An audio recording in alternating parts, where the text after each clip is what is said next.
ইসলামের দ্বিতীয় খলিফা হযরত উমর রাদিয়াল্লাহু তাআলা আনহুর শাসনামল। তখন পারস্যের এক প্রদেশের শাসক ছিল হরমুজান নামের এক অত্যাচারী রাজা। মুসলমানদের সঙ্গে তার প্রায় লড়াই হতো। লড়াইয়ে পরাজিত হলে তিনি বিভিন্ন শর্তে সন্ধি করতেন এবং নিজের রাজ্যে ফিরে যেতেন। পরে আবার সুযোগ পেলেই মুসলমানদের ক্ষতি সাধন করতেন। তার এমন অনৈতিক নীতির ফলে খলিফা হযরত উমর রাদিয়াল্লাহু তাআলা আনহুর আদেশ দিলেন হরমুজানকে বন্দী করে তার দরবারে হাজির করতে। ইতিমধ্যে এক যুদ্ধে হরমুজান মুসলমানদের হাতে বন্দী হয়। খলিফার হুকুম মতে তাকে বন্দী অবস্থায় খলিফার দরবারে হাজির করা হয়।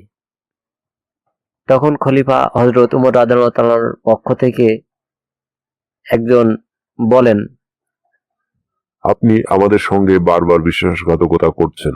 আপনার বিশ্বাসঘাতকতার কারণে আমাদের বারবার যুদ্ধবিগ্রহে জড়িয়ে পড়তে হচ্ছে।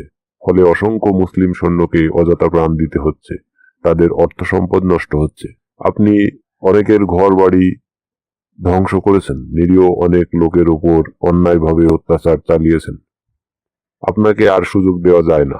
আপনার একমাত্র শাস্তি হলো মৃত্যুদণ্ড।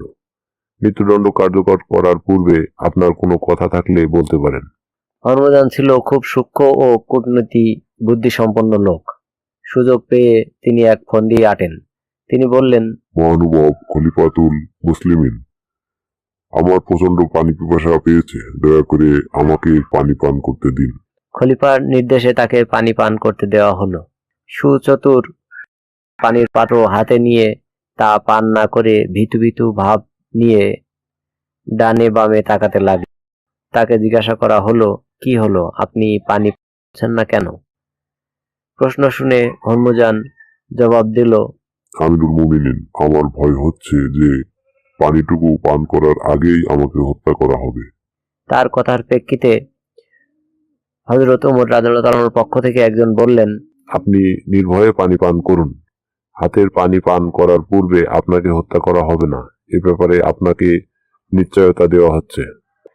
হরমুজান আমিরুল মুমিনিনের এ কথা শেষ হওয়ার সঙ্গে সঙ্গে হাতে থাকা পানির পাত্রটি মাটিতে ছুঁড়ে ফেলে দিয়েছেন এবং বললেন, মহামান্য খলিফা, আপনি বলেছেন হাতের পানিটুকু পান করার আগে আমাকে হত্যা করবেন না। আমি পানি ফেলে দিয়েছি, সে পানি আমি আর পান করব না। ওয়াদা অনুযায়ী আপনিও আমাকে আর হত্যা করতে পারবেন না। হরমুজানের এ চালাকের প্রেক্ষিতে মুসলিম সৈন্যরা রেগে গিয়ে বলল, আমিরুল মুমিনিন, আপনি অনুমতি দিন, আমরা এখনোই তার এমন অনৈতিক চালাকির শাস্তি দেই। কিন্তু খলিফা হযরত উমর রাদিয়াল্লাহু তাআলা আনহু সবাইকে থামিয়ে দিয়ে বললেন, না, তা হতে পারে না। মুসলমানদের কথার মূল্য অনেক, সুতরাং যে কথা আমি বলে ফেলেছি, যে কোনো মূল্যে আমি তা রক্ষা করবই ইনশাল্লাহ। যেহেতু আমি তাকে বলেছি তার হাতের পানিটুকু পান করার পূর্বে তাকে আমি হত্যা করব না, আর সে যখন পানি পান করেনি, সুতরাং বন্দী হরমুজানকে হত্যা করা চলবে না। এ কথা বলে উমর রাদিয়াল্লাহু তাআলা আনহু হরমুজানকে লক্ষ্য করে বললেন, যান, আপনি মুক্ত। আমার কথাটি আমি করব না।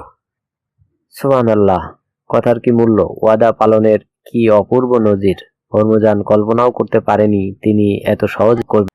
রাসূলের প্রিয় সহচর হযরত উমর রাদিয়াল্লাহু তাআলা আনহুর মহানুভবতা দেখে তিনি দারুণ প্রভাবিত হলেন।